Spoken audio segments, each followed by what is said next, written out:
Hello दोस्तों, welcome to my channel. चलिए इस वीडियो में हम बायोलॉजी के बारे में पढ़ते हैं।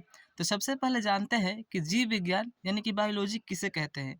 तो देखिए, जीव विज्ञान यह विज्ञान की वह शाखा है जिसके अंतर्गत जीवधारियों का अध्ययन किया जाता है। किसका अध्ययन किया जाता है? तो जीवधारियों का।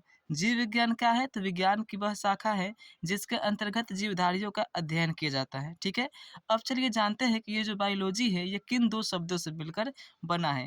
तो देखिए, ये बायोलॉजी जो है वह बायो प्लस लोगस से मिलकर बना है। ठीक है, बायो और लोगस से मिलकर बना है। ठीक। अब चलिए इन दोनों का अर्थ जानते हैं। देखिए, बायो का अर्थ होता है लाइफ यानी कि जीवन। बायो का क्या अर्थ होता है? लाइफ यानी कि जीवन। और लोगस का अर्थ होता है स्टडी यानी कि अध्ययन। स्टडी यानी क्या होता है? अध्ययन। तो वही जीवन का अध्ययन या जीवों का अध्ययन को क्या कहते हैं? बायोलॉजी कहते हैं। ठीक है, तो बात समझ में आ गई। जीव विज्ञान क्या है? तो विज्ञान की एक शाखा है जिसके अंतर्गत जीवधारियों का अध्ययन किया जाता है। ठीक है, बायोलॉजी दो शब्द से मिलकर बना है, बायो प्लस लोगस।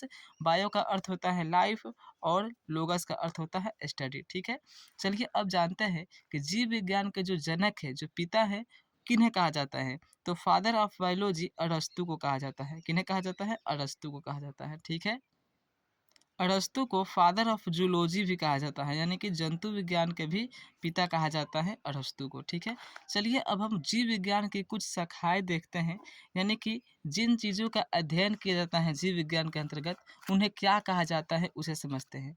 जैसे देखिए, हमने यहाँ पर कुछ जीवों का अध्ययन के बारे में लिखा है। जैसे मधुमक्खी पालन के अध्ययन को क्या कहते हैं? तो एपीकल्चर कहते हैं। क्या कहते हैं? एपीकल्चर।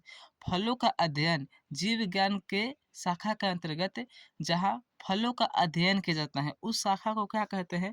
तो पोमोलॉजी। ठीक है, अब देखिए, फूलों को अध्ययन की जो शाखा है उन्हें क्या कहते हैं? तो एंथोलॉजी। आप इन सभी को याद कर लीजिएगा। ठीक है, पक्षियों का अध्ययन को क्या कहते हैं? ऑर्निथोलॉजी। ठीक है, सांपों का अध्ययन ऑफ्योलॉजी। सांपों का अध्ययन ऑफ्योलॉजी। छिपकली का अध्ययन सियोरोलॉजी। मछली का अध्ययन इख्तियोलॉजी। ठीक है, तो ये रहे कुछ जीव विज्ञान की शाखाएं। ठीक है, नेक्स्ट वीडियो में हम जीवधारियों के वर्गीकरण के बारे में पढ़ेंगे। ठीक है, तो इस वीडियो में बस इतना ही। यदि वीडियो पसंद आई हो तो चैनल को सब्सक्राइब एंड वीडियो को लाइक कमेंट शेयर जरूर करिएगा। ठीक है, तो मिलते हैं नेक्स्ट वीडियो में, तब तक के लिए bye. Thanks for watching this video. Take care.